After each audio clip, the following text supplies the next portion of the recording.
அவனோடு ஒக்கும் தெய்வம் தேடினும் இல்லை.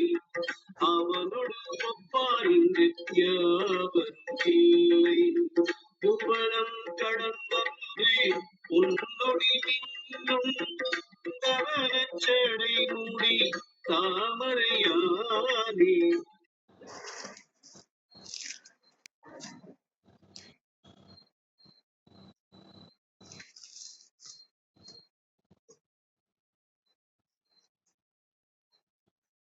அனைவருக்கும் இனிய காலை வணக்கங்கள். ஓம் திருமூலர் திருவடிகள் போற்றி போற்றி. திருமந்திரம் 4ஆம் தந்திரம் 11வது அத்தியாயம் சாம்பவி மண்டல சக்கரத்தில் இன்று நாம் 1305வது மந்திரம் சிந்திக்க உள்ளோம். உலகத்திலேயே யாருக்கும் கிடைக்காத இன்பமும் இறை இன்பமும் கிடைக்கின்ற ஒன்று இருக்கின்றால் இந்த திருவெழுத்து மந்திரம்தான். கடவுள் இருக்கிறார் என்று உணரும் போது அந்த உணர்வுக்கான ஒன்று அந்த கோரிலேஷன் இருக்கு. எதுன்னா அந்த திருவெழுத்து மந்திரம் தான். விண்ணாக இருந்தாலும் மண்ணாக இருந்தாலும் எந்த உயிரினங்களும் இதை நிர்த்திக்க முடியும், சொல்ல முடியும் அப்படின்னு திருமல நாயனார் இந்த பாடலை சொல்லுவதாக உணர்கின்றேன். அதுல முக்கியமா அவர் சொல்றது பிறர் அறியாத இன்பமும் இறை இன்பமும் மிகும் அப்படின்றாருங்க. இது ரொம்ப அவர் அதை ரசிக்காம சொல்ல முடியாது. ஏன்னா ஒரு அல்வா சாப்பிட்டது எப்படி திகட்டம் அப்படின்றது கூட நம்ம எக்ஸ்பிரஸ் பண்ண முடியாது. ஆனா பிறர் அறியாத இன்பம் அப்படின்னு ஒண்ணு இருக்குது அப்படின்றத இன்றைக்கு 1305வது மந்திரத்துல நம்ம உணர வைக்கின்றார். மிக்க நன்றி. வாருங்க ரத்னகுமார் ஐயா, வணக்கம். நன்றிங்க. திருச்சிற்றம்பலம். திருமூலர் திருவடிகள் போற்றி போற்றி. திருமூலரின் திருமந்திரத்தில் 4ஆம் தந்திரத்தில் சாம்பவி மண்டல சக்கரம் 11வது அத்தியாயம் பாடல் 1305 பார்த்துக் கொண்டிருக்கின்றோம். பாடல் இருக்கின்றது.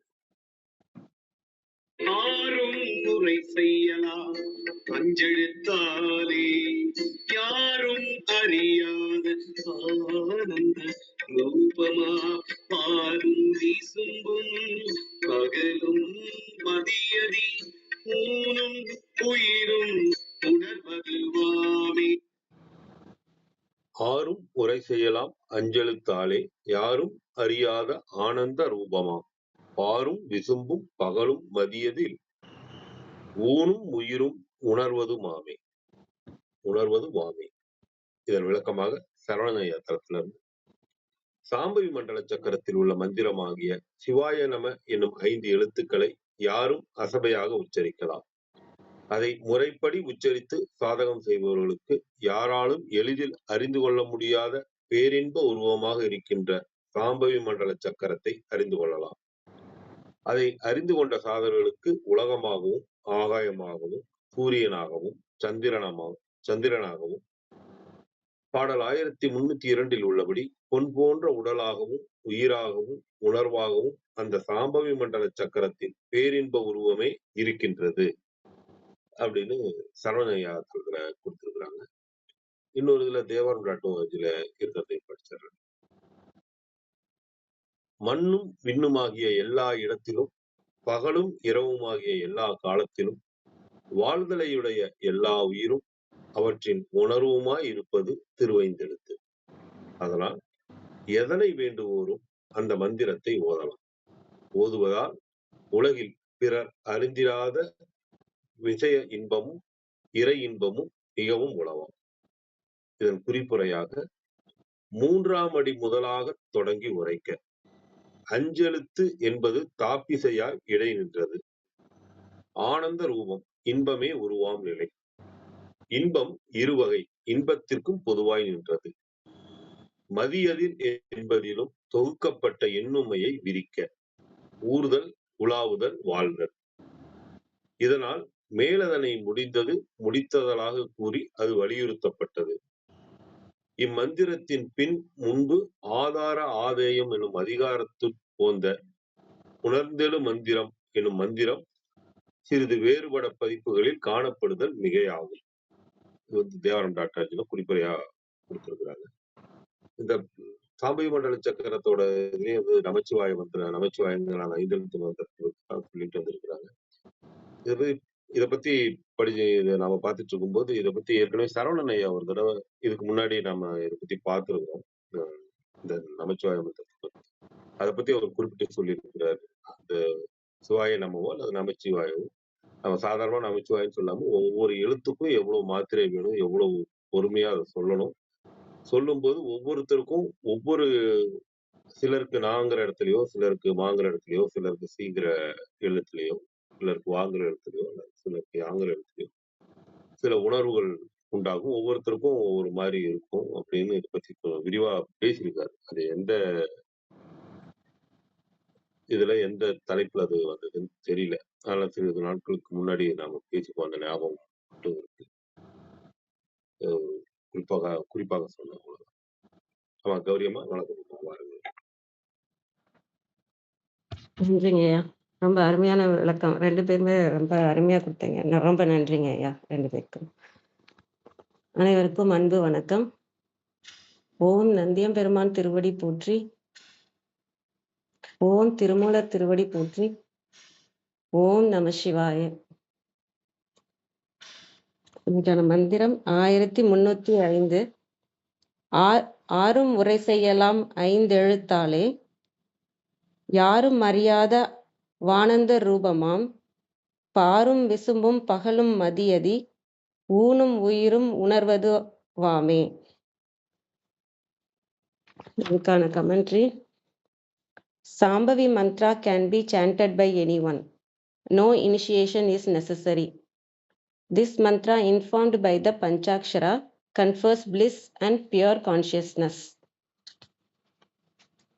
யாரும் உரை செய்யலாம் 5 எழுத்தாலே.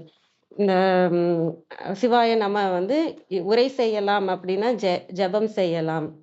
அதனால யார் வேணாலும் இந்த முறையை பயன்படுத்தி இறைவனை அடையலாம். அந்த 5 எழுத்து மந்திரத்தை ஜபம் செய்யலாம். யாரும் அறியாத வானந்த ரூபமாய். இதுல ஆனந்த ரூபம்னு எல்லா இதுலயும் போட்டிருக்கிறாங்க. ஆனா சரவணநாய தலத்துல வானந்த ரூபம் தான் இருக்கு. சரவணநாய தலத்துல இருக்கிறது தான் அந்த பிரிச்சு எழுதாம இருக்கிற மந்திரமா இருக்குது. மற்ற இதுல எனக்கு எதுலையுமே கண்டுபிடிக்க முடியல. எல்லாத்துலயுமே பிரிச்சு எழுதுனதுதான் இருக்கு. அது ஈஸியா இருக்கு படிக்கிறதுக்கு. ஆனா அர்த்தம் மாறுற மாதிரி எனக்கு தெரியுது. அதனால நான் சரவணநாய தலத்துல திரும்ப இன்னைக்கு போய் செக் பண்றப்ப அங்கேயும் வானந்த ரூபம் தான் இருந்தது. அதனால அந்த வானந்த ரூபம், ஏன்னா வானந்த ரூபம்ன்றதுக்கு பொருள் இருக்குன்றதுனால யாரும் அறியாத வானந்த ரூபம் அப்படின்னே நான் பாக்குறேன். யாரும் அறியாத வானந்த ரூபம். இந்த சிவாய நம்ம எழுத்தோட தன்மையை வந்து இந்த மந்திரத்துல சொல்லிட்டு வராங்க. யாருக்கும் அறியாத வானந்தனா மெய்ஞான வடிவு, சிவானந்த வடிவு, இல்லைன்னா மெய்ஞான வடிவாகி, அதாவது விழிப்புணர்வு, அதோட வடிவு அது. அதனாலதான் யாருக்கும் அது புரியாத விஷயம். அது வந்து ஈஸியா எல்லாருக்கும் புரியாதுன்றனால அது யாரும் அறியாத மெய்ஞான வடிவு, அதுதான் வானந்த ரூபமா பாக்குறேன். ஏன் அது மெய்ஞானம், அது வந்து ஏன் உண்மை ஞானமா அதுக்கு உருவமா இருக்குன்னா, இப்ப நம்ம எப்படி இருக்கோம்னா ஈகோல இருந்து ஈகோ இருக்கிறதுனால, ஆணவம்னு ஒண்ணு இருக்கிறதுனால இந்த உடம்பும் மனசும் தான் மெயின்னு நினைச்சிட்டு இருப்போம். இதுதான் நமக்கு உண்மையா தெரியும். மனசு சொல்றதுதான் உண்மைன்னு தெரியும். இந்த உடம்பு தான் நானுங்கிற ஒரு உண்மைன்னு நினைச்சிட்டு இருப்போம். ஆனா அது பொய்யான விஷயங்கள். அது எப்போ உணர வரும்னா, நீங்க நம்ம இந்த இறைவனை அடையிற போற பாதைக்கு போகும்போது இதெல்லாம் பொய்ன்னு தெரிஞ்சு அது மெய்ஞான வடிவம் வந்து நமக்கு தெரிய வரும்.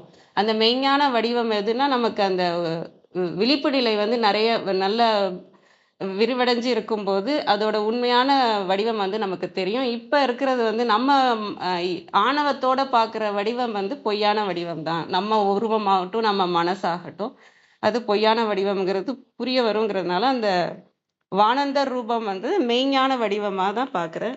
அதே மாதிரி இந்த வானந்தன்ற வார்த்தைகள் நிறைய இடத்துலையும் யூஸ் பண்ணியிருக்காங்க. அபிராமி அந்தாதிலையும் யூஸ் பண்ணியிருக்காங்க, பெரிய புராணத்துல யூஸ் பண்ணியிருக்காங்க. இதெல்லாம் தெரியுமான்னு கேட்டிங்கன்னா எனக்கு தெரியாது. நான் வந்து வானந்தன் ஒரு வார்த்தை இருக்கா அப்படின்னு நான் போய் கூகுளில் தேடி பார்த்தேன். ஏன்னா வானந்தன்ற ஒரு வார்த்தை இருக்கான்னு. அப்போ வந்து இதுலலாம் இருக்குன்ற மாதிரி வந்துச்சு.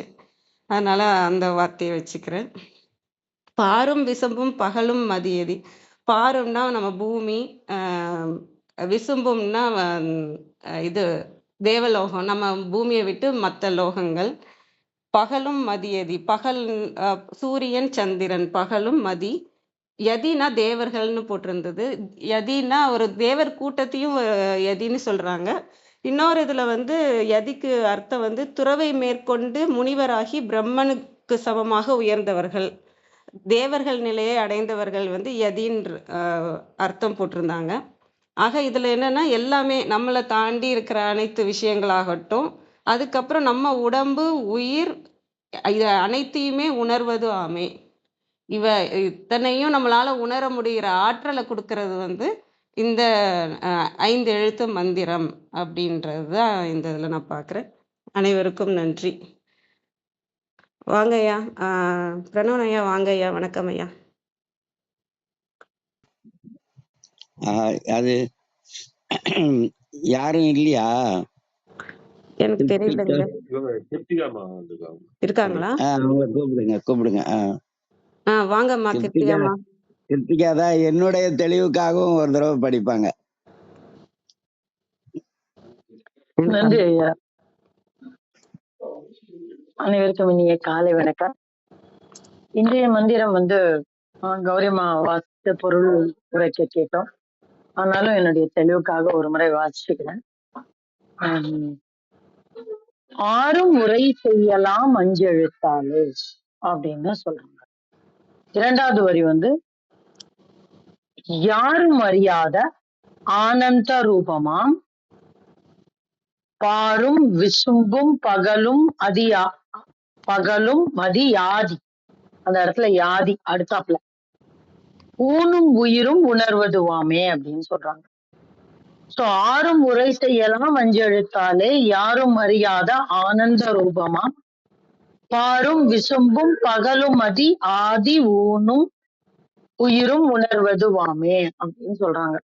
சோ இந்த இடத்துல நான் வச்சிருக்கிற எல்லா பிரதிகள்லயும் ஆனந்த ரூபம்னு இருக்கு. எல்லாம் ஒண்ணுதான், அது ஒண்ணும் தப்பு இல்ல. இப்ப இந்த இடத்துல நான் எப்பவுமே சொல்லுவேன்ல, ஒரு பாடலுக்கு ஒரு சைத்தன்யம் இருக்கும் அப்படின்னு.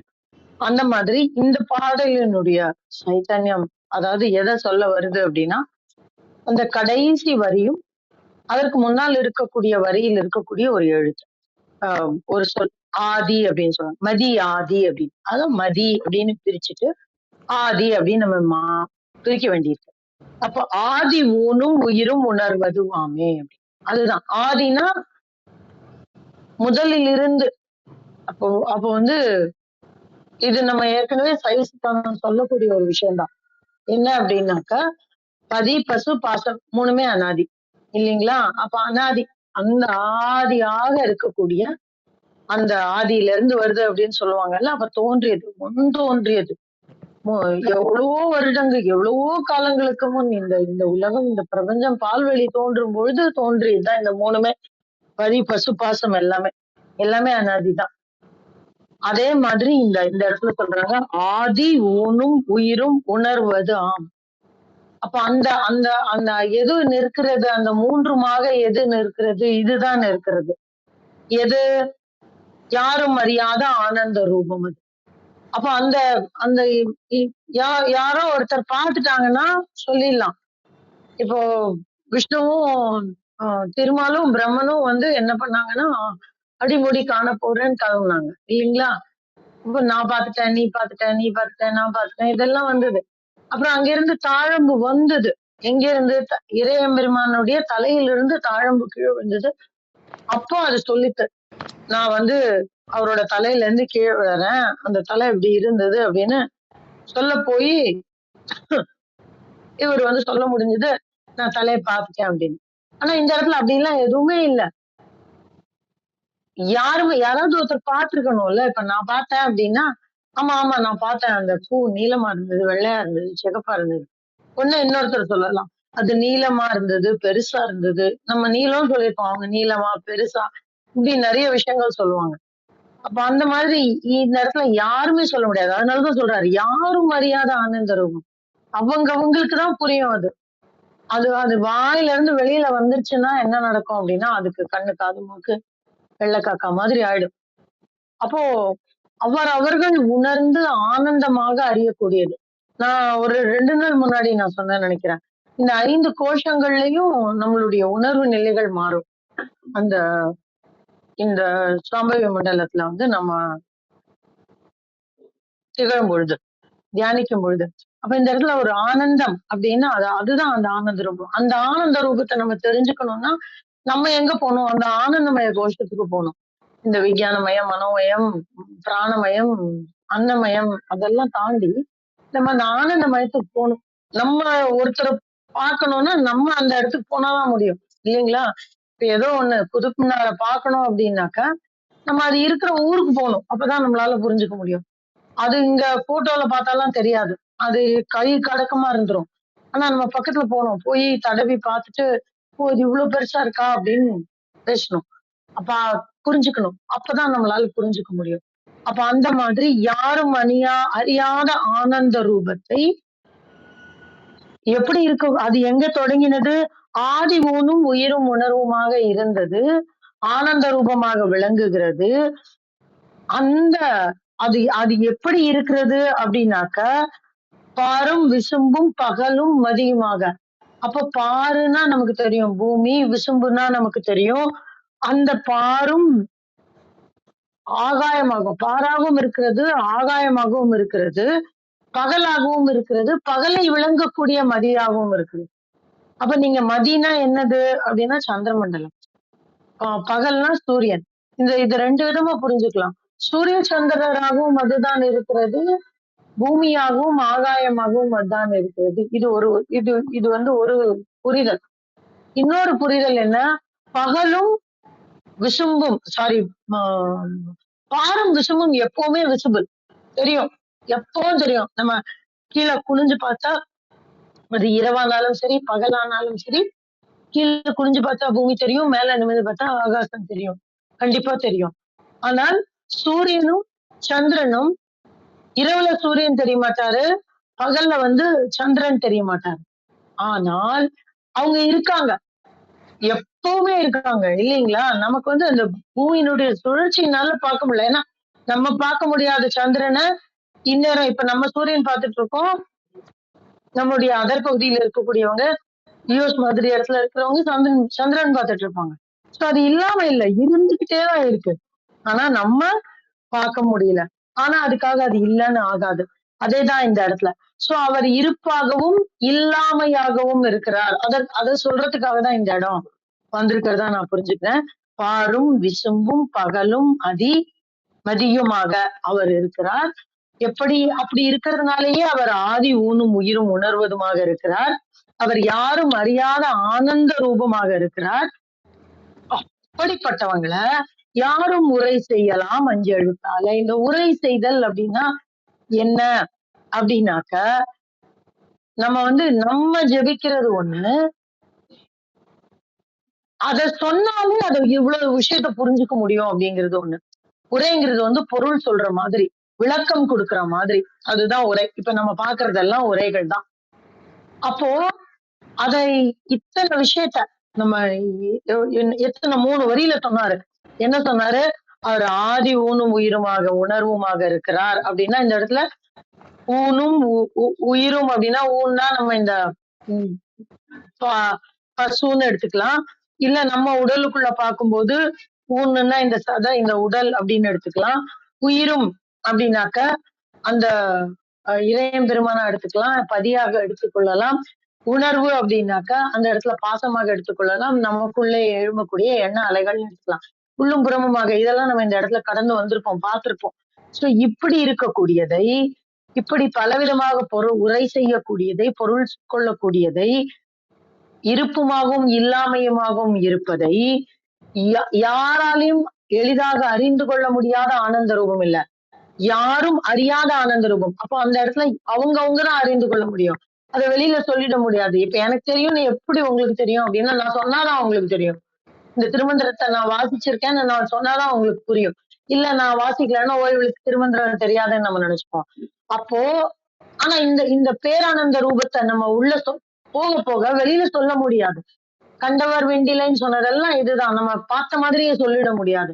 சோ அப்படி யார் ஒருவருக்கும் ஏன்னா நம்மளோட ஆனந்தம் நம்மளோட அந்த பேரானந்த நிலைங்கிறது அப்படியானது. அதனாலதான் சொன்னாரு யாரும் அறியாத ஆனந்த ரூபமா. அத எந்த ஒரு 5 எழுத்தால புரிந்து கொள்ள முடியுமாம். அத வேற ஒண்ணும் சொல்ல வேணுமா, அந்த 5 எழுத்த சொன்னாலே நம்மால் புரிந்து கொள்ள முடியும். ஆரும் உரை செய்யலாம் 5 எழுத்தாலே அப்படின்னு சொல்றார். அப்ப அந்த 5 எழுத்த சொல்லிட்டா அந்த மந்திரத்துக்கு எவ்வளோ பெரிய சக்தி இருக்கு பாருங்க.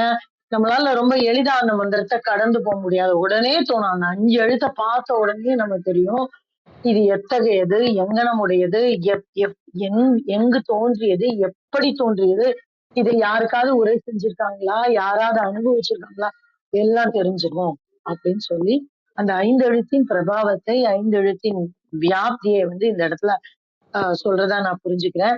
இந்த 5 எழுத்து என்ன அப்படிங்கிறத நம்ம பஞ்சாட்சரம்னு ரொம்ப எளிதா சொல்லிக்கலாம். இன்னும் அடுத்த லெவல் போகும்போது நம்ம இடம், நான் ஏற்கனவே சொல்லியிருக்கேன் இடம் பொருள் ஏவல் பார்க்கணும் அப்படின்னு.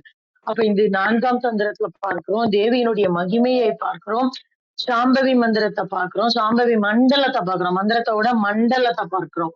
அப்ப இந்த சாம்பவி மண்டலத்துல யார் இருக்காங்க அப்படின்னாக்க சிவசக்தி ஐக்கியமாக இருக்கக்கூடியது.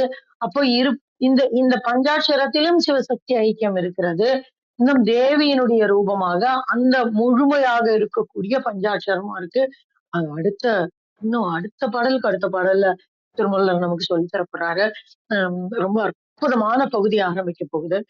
இதை எளிதா எல்லார்கிட்டையும் கத்துக்க முடியாது. ஆனா திருமூலர் நமக்காக பெரும் கருணை கொண்டு சொல்லி கொடுக்கிறாரு. சோ அத்தகைய ஒரு மந்திரத்தை அவர் மூலமாக நம்ம கேட்கலாம். அதற்கு இது ஒரு அடிப்படை. அதற்கு இதெல்லாம் தெரிஞ்சாதான் நம்மளால அதுக்குள்ள போக முடியும். சோ அத்தகைய ஒரு அற்புதமான மந்திரம் இது. அழகா அடித்தளம் இட்டு நம்மளை கூட்டிட்டு போறாரு. சோ அப்படி ஒரு மந்திரத்தை உங்களோட பகிர கிடைத்த இந்த காலை வேளைக்கு நன்றி சொல்லி என்னுடைய பகிர்தலை முடித்துக் கொள்கிறேன். நன்றி. ரொம்ப அருமையா இருந்ததும்மா. ரொம்ப ஆழமா உள்ள போய் நீங்க அதை யோசிச்சு சொல்லியிருக்கீங்க. ரொம்ப அருமைம்மா. நன்றிங்கம்மா. வாங்கய்யா. இது இவங்க இல்லை இல்லையா, எனக்கு தெரியல. விந்தியாம்மா இருக்காங்களா? சரி, வாங்கம்மா விந்தியாம்மா. வணக்கம்மா.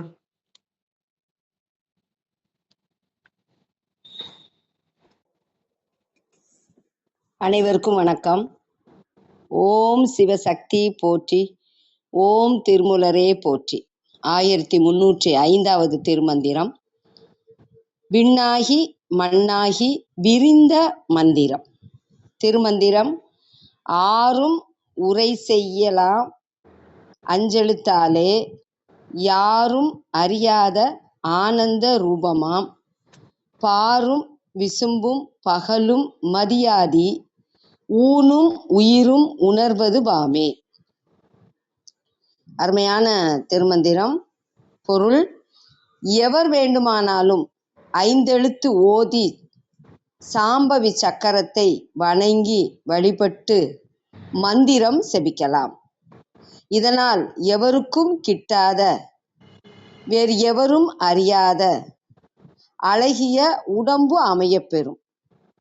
மண்ணாகவும் விண்ணாகவும் சூரிய சந்திரர்கள் முதலான தேவர்களாகவும் உடம்பாகவும் உடம்பில் உயிராகவும் உயிரின் உணர்வாகவும் விளங்குவது சாம்பவி சக்கரமாகும். ரூபம் என்றால் வடிவம், பார் என்றால் பூமி, விசும்பு என்றால் ஆகாயம், பகல் அது சூரியனை குறிக்கிறது. மதியாதி என்ற சொல், மதினா நிலவுன்னு பொருள், மதினா அறிவுன்னு ஒரு பொருள். இந்த இடத்துல சந்திரன் முதலான தேவர்கள். ஊன் என்பது உடம்பை குறிக்கும் சொல். கழக வெளியீட்டில் நுட்பமான விளக்கம் தந்துள்ளார் உரையாசிரியர். சாம்பவி மந்திரமாம் 5 எழுத்தை யாரும் ஓதலாம். அத்திரு 5 எழுத்து யாரும் தம் அறிவால் அறிய உணாத பேரின்ப உருவமாகும். அதுவே மண்ணும் விண்ணும் ஞாயிறும் திங்களும் சிறந்த உடலும் உயிரும் உணர்வுமாக விரவி நிற்கும். அதிமிகுந்த சிறந்த திருவைந்தெழுத்து நம சிவய. இத்தமிழ் மறையினை செந்நெறி செல்வர்கள் அனைவர்களும் ஓதலாம். இருபாலாரும் ஓதலாம். ஒன்றே குலமும் ஒருவனே தேவனும் என்பது போல் மந்திரமும் ஒன்றே. நமச்சிவாய மந்திரத்தை நாம் சொல்லுவோம். சிவனை நாள்தோறும் நாம் நினைப்போம்.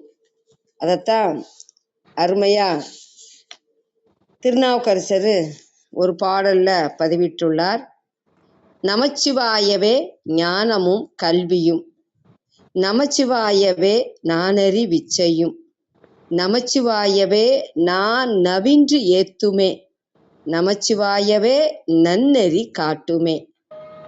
அருமையான பாடல். எப்போதும் நாம் நமச்சிவாய மந்திரத்தை ஒலிக்க வேண்டும். நமச்சிவாய என்னும் திரு ஐந்தெழுத்தே பரஞானமும் கல்வியும், நான் அறிந்த கல்வியும் கற்ற கல்வியும், என் நாவினால் இடையீடு இன்றி போற்ற பெறுவதும் அதுவே நன்னெறியை காட்டுவதும் ஆகும் என்று மனமுருகி பாடினார் திருநாவுக்கரசர். அவர் வழி நாமும் நமசிவாய மந்திரத்தை நாள்தோறும் சொல்லுவோம். மற்றவர்களுக்கும் நல்வழி காட்டுவோம். நன்றி, வணக்கம். நன்றிங்கம்மா. நன்றி. ரத்னகுமார் ஐயா, நீங்க சொல்லணுங்களா ஐயா? சொல்லிட்டு தளத்தை நிறைவு செஞ்சுக்கலாம். நன்றிங்க ஐயா. இல்ல, ஐயா அர்த்தநாயர் ஐயா இருக்கிறாரு. அர்த்தநாயர் ஐயா சரி சரி, பாருங்க. பரவாயில்ல. அவங்க நான் சொல்லிட்டேன்னு நினைச்சிருப்பாங்க, ஒண்ணும் இல்ல. ஆமாங்க ஐயா. சரி மன்னிக்கணுங்க ஐயா. இங்க நாய் குலைச்சுதான், அதை கண்ட்ரோல் பண்றதுல வந்துட்டேன் நான். நன்றிங்க ஐயா. சரி சரி வாங்க ஐயா, சரி வாங்க சரி. ஐயா. இப்ப நாயே அடுத்தது நானு. அதனால நான் சொல்லல, மாணிக்க வாசகர் ஞாயிற் கடையாய் கிடந்த அடியேற்கு தாயிற் சிறந்த தயாவான தத்துவனேன்னுவாரு. இப்ப என்னன்னா, உரை செய்யலாம் அப்படிங்கறதுல உரை செய்யலாம், இந்த உரை அப்படிங்கிற சொல்லுக்கே ஒரு தனி அர்த்தம் இருக்கு. இந்த உரை செய்யலாம் அப்படின்னா, அதாவது உணர்வோட சொல்லணும். சும்மா சொல்றதுக்கு சொல்லிட்டு இருக்கிறது கிடையாது, உணர்வோட சொல்லணும். உயிரில் கலந்து அப்படின்னு வள்ளலார் சொல்லுவாரு, ஊன் படிக்கும் உயிர் படிக்கும் உயிர்க்கு உயிர் படிக்கும்னுவாரு. அது மாதிரி நம்ம சொல்லணும், ஓதணும். ஔவையார் என்ன சொல்லுவாங்க, ஓதாமல் ஒரு நாளும் இருக்க வேண்டாம் அப்படின்வாங்க. எப்போதும் அதை நினைத்து கொண்டே இருப்பது, அதுதான் உரை செய்தல். உரைத்தல் அப்படிங்கிற சொல்லுக்கே அர்த்தம் இருக்கு பாருங்க. எவ்வளவு சொல்றோம், உரைக்குதா அப்படின்னு கேட்பாங்கல்ல, அந்த அர்த்தம் தான். தொடர்ந்து இடைவிடாமல் நினைத்தல், அததான் உரைத்தல் அப்படின்னு அர்த்தம். உரைப்பு அப்படிங்கிறதுக்கு மன உறுதி அப்படின்னு அர்த்தம். சைவத்துல அவருக்கு உரைப்பு அதிகம் அப்படின்னு சொல்லுவாங்க. அது மாதிரி உரை செய்யலாம் அப்படிங்கிற ஒரு விஷயம் இருக்கும். அடுத்தது ஆனந்தமாமே அப்படிங்கிறதும் சரி, ஆனா வானந்தமாமே அப்படிங்கிறதும் சரி. ஆனா இந்த இடத்துல என்னன்னா, முதல்ல பார்க்க வேண்டியது இலக்கணம். இலக்கணம் அறியாத ஆனந்தமாமே. இந்த அறியாத, அதுல கடைசி எழுத்து ஆ. எப்படி ஆனா இத்து பிளஸ் ஆ, த அப்படிங்கிறது இத்து பிளஸ் ஆ. அப்ப ஆங்கிறது உயிரெழுத்து. ஆனந்தம், அதுல முதல் எழுத்து ஆ. இந்த ரெண்டும் சேரும்போது நடுவுல வகர உடம்படு மெய் வரும். அது எப்படி சொல்லணும்னா, திரு கடைசியில இருக்கிறது ஊ, அடி கடைசியில இருக்கிறது ஆ. அந்த ஊ அப்படிங்கிற உயிரெழுத்தும் ஆ அப்படிங்கிற உயிரெழுத்தும் சேரும்போது திரு கூட்டல் அடி திருவடி அப்படி ஆயிடும். அதே மாதிரி மணி கூட்டல் அடி, அங்க மணி அடி, அங்க யா வந்துரும். இது ரெண்டும் உடம்படுமை அப்படின்னு சொல்லுவோம். வகர உடம்படுமை, யகர உடம்படுமை. அதனால அறியாத ஆனந்தம் பிரிச்சு எழுதும்போது அறியாத ஆனந்தம்னு வரும். ஆனா சேர்த்து எழுதும்போது அறியாத வானந்தம் அப்படின்னு வரும். சேர்த்து எழுதும்போது அது இலக்கணம். அடுத்தது கௌரி அம்மா சொன்ன மாதிரி 11வது பாட்டு அபிராமி அந்தாதியில ஆனா அதுல ஒரு விஷயம் என்ன அப்படின்னு சொன்னா, 11வது பாட்டை மட்டும் இந்த திருமந்திரத்துக்கு விளக்கமா பார்க்க முடியாது. ஒரு 3 பாட்டை பார்க்கணும். எப்படின்னா, முதல்ல அபிராமி அந்தாதியோட 9வது பாட்டு. அது வந்து கருத்தன எந்தைதன், கருத்தன அப்படின்னா கருத்தில் இருக்கின்ற, கருத்தன எந்தைதன் கண்ணன வண்ண கனக வெற்பில். இந்த கனக வெற்புங்கிறது மலை மாதிரி இருக்கக்கூடிய கனக வெற்பில். அது வந்து அம்மாவோட அந்த உடம்ப சொல்றாங்க. கனக வெற்பில் பொன்னார் மேனியனேன்னு சொல்லுவார் சுந்தரர். அது மாதிரி கனக வெற்பில் பெருத்தன பால் அழும் பிள்ளைக்கு. அழுந்தாதான் பால் கிடைக்கும்னு சொல்றாங்கல்ல, அது மாதிரி இந்த இடத்துல அழுதல் அப்படின்னா வேண்டுதல், நினைத்து வேண்டுதல். அப்படி பெருத்தன பால் அழும் பிள்ளைக்கு நல்கின பேரருள் கூர் திருத்தன பாரமும். குழந்தைக்கு அம்மா பால் கொடுப்பாங்கல்ல, அதை வந்து தனம் அப்படின்னு சொல்லுவோம். ஆனா அம்மா எல்லா உயிர்களுக்கும் பால் கொடுக்கறதுனால அதை திருத்தனம் அப்படின்னு சொல்லுவோம்.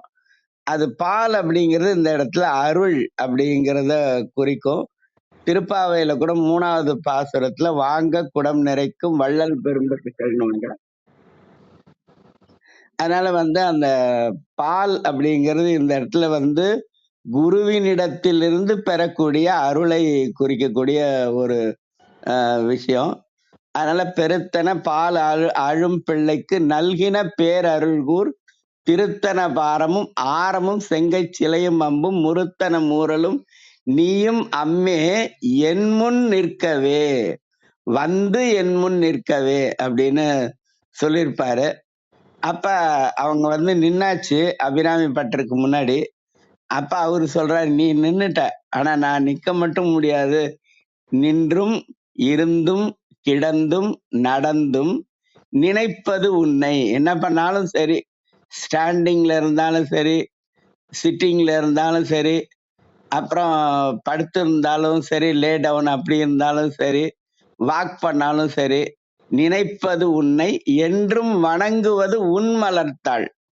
என்ன பண்ணாலும் சரி, எழுதா மறையின், அத பிரிக்கலாமா, எழு தாமரையின் அப்படின்னும் பிரிக்கலாம். இன்னும் எழுதாத வேதம், எழுதா மறையின் ஒன்றும் அரும்பொருளே அருளே உமையே இமயத்து அன்றும் பிறந்தவளே அழியா முத்தி ஆனந்தமே. இது 10வது பாட்டாச்சா. 11வது பாட்டு பாருங்க. ஆனந்தமாய், அந்த ஆனந்தம்ங்கிறது வருது பாருங்க. ஆனந்தமாய், எது ஆனந்தம் அடுத்து சொல்லுவாங்க. ஆனந்தமாய் என் அறிவாய், ஆனந்தமாய் என் அறிவாய் நிறைந்த அமுதமுமாய். அறிவு தாங்க அமுதம் உண்மையிலேயே. ஆனந்தமாய் என் அறிவாய் நிறைந்த அமுதமுமாய். அடுத்த வரிதான் கௌரி சொன்னது, கௌரி அம்மா சொன்னது. வானந்தமான வடிவுடையாள். அந்த ஆனந்தம்ங்கிறது அமுதத்துல இருந்து வரும், அமுதம் அறிவினால் வரும். இதெல்லாம் எங்க இருந்து வந்தா சிறப்பு அப்படின்னா, வானந்தம் அப்படின்னா உயர்ந்த இடத்தில் இருக்கக்கூடிய முடிவு. வானந்தமான வடிவுடையாள் மறை 4 நிற்கும் தானந்தமான சரணாரபிந்த தவள நிற கானந்தம் ஆடரங்காம் எம்பிரான் முடி கண்ணியதே. திருவடியிலேயே திருமுடியிலேயே இருக்கக்கூடியவளே அப்படின்னு அபிராமி பட்டர் இந்த 3 பாட்டையும் சேர்த்து பார்த்தாதான் இந்த ஆனந்தம் அப்படிங்கிறது எப்படி வரும், எங்க இருந்து வரும் அப்படிங்கிறது நமக்கு புரியும். அதே மாதிரி அடுத்தது பார், அதுக்கப்புறம் விசும்பு. இதெல்லாம் நமக்கு தெரிஞ்ச விஷயம்தான். ஏன்னா அது திருவாசகத்துல பாரிடை 5ஆய் பறந்தாய் போற்றி, நீரிடை 4ஆய் நிகழ்ந்தாய் போற்றி. அதுல பாரும் விசும்பும் வரும்போது நடுவுல நீரும் நெருப்பு வந்துடும், தொகுத்தல் அப்படிங்கிற அடிப்படையில வந்துடும். அதனால வந்து தீயிடை 2ஆய் விளைந்தாய் போற்றி அப்படின்னு சொல்லி வெளியிடை 1ஆய் விளைந்தாய் போற்றி அப்படின்னு வந்துடும் விசும்பு. அதுக்கப்புறம் பகல் அப்படிங்கிறது சூரியன், அப்புறம் மதி. இதெல்லாம் கிருத்திகா ரொம்ப அருமையா விளக்கமா சொல்லிட்டாங்க. அடுத்தது ஊன் உயிர், அப்புறம் அது அப்படிங்கிறது வந்து இதேதான். அது அவள் அவன் அவள் அது அப்படின்னு சிவஞான போதத்துல சொல்ற மாதிரி இந்த அது அப்படிங்கிறது வந்து கருணையை குறிக்கும். ரத்னா சார் அந்த 4வது வரியை சொல்லுங்க உடனே. அது ஊரும் உயிரும் உணர்வதுமாமே. சில இதுல வந்து ஊனும் அப்படின்னு கொடுத்திருக்கு, சில இதுல ஊரும். ஊரும் உயிரும் இல்ல உணர்வதுமாமே. சார், ஊனும் தான் சார் அது சரியா இருக்கும். ஊனும் உயிரும், ஏன்னா ஊன் அப்படின்னா அடுத்தது உயிர் வரும். ஊரும் அப்படின்னா அந்த இடத்துல பொருள் சரியா வராது. கேக்குதா சார்? கேக்குதுங்க, கேக்குது. ரைட். ஊனும் உயிரும், இந்த ஊன் அப்படிங்கிறது தான் உடம்பையும் குறிக்கும். அதனாலதான் திருமூலர் ஊன் உடம்பு ஆலயம், அது 2 பேரை ஒட்டி சொன்னா அது இரு பெயர் ஒட்டு பண்பு பெயர் அப்படின்னு கிராமர்ல சொல்லுவோம். இந்த அது ஆமே, ஆமே அப்படின்னா டு மேக், டு மேட் அப்படின்ற அர்த்தத்துல வரும். இந்த அது அப்படிங்கிறது வந்து அம்மையினுடைய குவாலிட்டி, இந்த பண்பு. அம்மாவோட பண்பு எதுன்னா அருள் அப்படிங்கிறது தான். இதுக்கு சைவ வைணவத்துல நிறைய விளக்கம் இருக்கு. இத வடமொழியில தயா மூல தன்மம் அப்படின்னு சொல்லுவாங்க. அது சொன்னா டைம் ஆயிடும். இந்த அது அப்படிங்கிறது வந்து அம்மையினுடைய கருணையை குறிக்கிறது.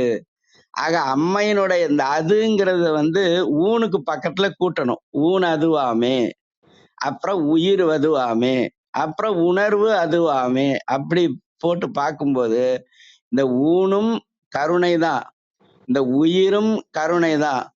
இந்த உணர்வு எல்லாருக்கும் வரது கிடையாது. யாரும் உரை செய்யலாம், யாரும் உரை செய்யலாம் அப்படின்னு சொன்னாலும் கூட ரொம்ப சில பேரு தான் அந்த உலகத்துல அந்த ஓதுவாங்க. அதாவது நமச்சிவாயன்னு சொல்றதோ, சிவாய நமன்னு சொல்றதோ, சிவய சிவன் சொல்றதோ, சிவசிவன்னு சொல்றதோ, இது வந்து எல்லாருக்கும் வாய்க்கக்கூடிய ஒண்ணு கிடையாது. சொல்றது புண்ணியம், ஆனா சொல்றதுக்கே புண்ணியம் செஞ்சிருக்கணும் அப்படின்னு சொல்லுவாங்க. அது மாதிரி ஒரு விஷயம். இந்த அது அப்படிங்கிறத 3 இடத்துல கூட்டிக்கணும். அதாவது ஊன் அதுவாமே, அப்புறம் உயிர் அதுவாமே, உணர்வு அதுவாமே அப்படிங்கிற அடிப்படையில நம்ம சிந்திச்சோம்னா இன்னும் தெளிவா நமக்கு தெரியும் அப்படிங்கிறது என்னோட கருத்து. நம்பிரான் திருமூலர் அடியார்க்கும் அடியேன். நன்றி. நன்றிங்க. ரொம்ப அருமையான விளக்கம் ஐயா. அது இலக்கணத்தை பத்தியும் நீங்க சொல்லிட்டீங்க. நானும் அதை கேட்கலாமா அப்படின்லாம் யோசிச்சுட்டே இருந்தேன். ரொம்ப நன்றிங்க ஐயா. அப்புறம் நீங்க எல்லாமே எல்லா விஷயமே அது ஒன்னொன்னுத்தையும் பிரிச்சு அதை சேர்த்து வச்சு நீங்க எல்லாத்தையுமே சொன்னது ரொம்ப நன்றிங்க ஐயா. ரொம்ப அருமையா இருந்தது. ஆம், இன்னொன்னு மன்னிக்கணும், எனக்கு வீட்ல 2 பேர் இருக்காங்க. அது தள்ளி உட்கார சொன்னாலும் உட்கார மாட்டேங்கிறாங்க. திருமந்திரம் கேட்குறேங்கிற மாரி நாங்களும் கூட தான் இருப்போன்றாங்க. திடீர்னு எதையாவது பேசிடுறாங்க. மன்னிக்கணுங்க ஐயா. அனைவரும் மன்னிக்கணும். சரி சரி. ரத்னகுமார் ஐயா, நீங்க சொல்லிட்டு தாழ்த்தலை செஞ்சிடலாம். நன்றிங்க ஐயா. நன்றிங்கம்மா. நன்றிங்க. நன்றி ஐயா, மிக்க நன்றி. நிறைவு செய்து கொள்வோம். திருமந்திரம் கேட்க, ஓத, பயில, அறிவில் உணர்வில் தூய்மையும், ஆன்ம உணர்வும், துணிவும், சஞ்சலம் சங்கடமற்ற வாழ்க்கையும், சிவன் மீது உண்மையான உணர்வு வருதலும் கிட்டும். யாம் பெற்ற இன்பம் பெருக இவ்வையகம் என்ற திருமூலரின் கூற்றுக்கிணங்க வந்திருந்து கருத்துக்களை பகிர்ந்துள்ள சான்றோர்களுக்கும் மெய்யன்பர்களுக்கும் மிக்க நன்றி. தளம் நிறைவடைகிறது. மீண்டும் நாளை காலை 6:30 மணிக்கு கேள்வி ஞானம் ஆன்ம சுவாசம் நிகழ்வில் சந்திப்போம். 5, 4, 3, 2, 1.